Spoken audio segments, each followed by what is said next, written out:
Joining us now is Republican presidential candidate, Ohio Governor John Kasich. Governor, welcome. Good morning to you. You know, we just heard some very strong questions that were put to the president about how he will now change the battle against ISIS, what this means for his strategy, given the fact that it does not appear to be working. And I think you're going to find that some people were disappointed, will feel that his comments fell short. You want to be president of the United States. If you were standing there at the G20 this morning, given what has just happened in Paris, what would you tell us about what comes next?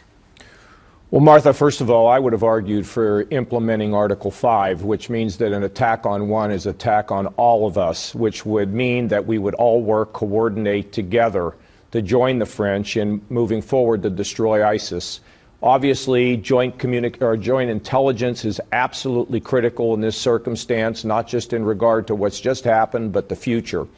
In addition, I was really amazed. I have been arguing for a no-fly zone on the Jordanian border and on the Turkish border that would provide a sanctuary for people who face war. And the president said, well, maybe we ought to look at it, but I don't know who would defend it. Well, I've already suggested that. The Kurds could defend it. The Jordanians could defend it on the ground. We would protect it from the air.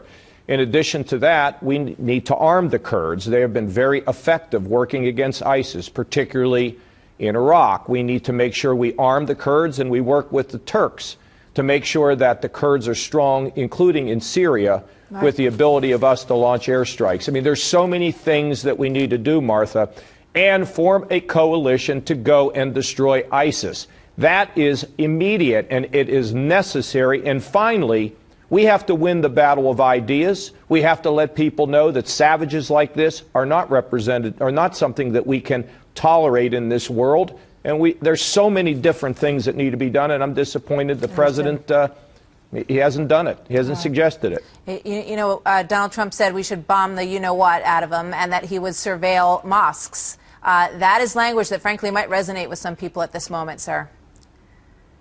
Well, look, Martha, I'm talking about specific action on the intelligence level. We don't need just bombast now. We need solid plans. We need to coordinate intelligence. We need to take a look at the resources that go to our counterterrorism operations throughout this country. We also need to make sure that we enact Article 5, that we work with the French. We put a coalition together that would, in fact, include Middle Eastern countries, the Jordanians, the Saudis, to join us in a coalition to attack and destroy ISIS. We need specific things. We need to make sure that we work together. And if it means at the end of the day that the U.S. puts boots on the ground, so be it, as long as it's a coalition. I don't want us to get sucked into a civil war with 50 advisors in Syria, which makes no sense to me. But I would like to be part of a big group to destroy ISIS in Syria.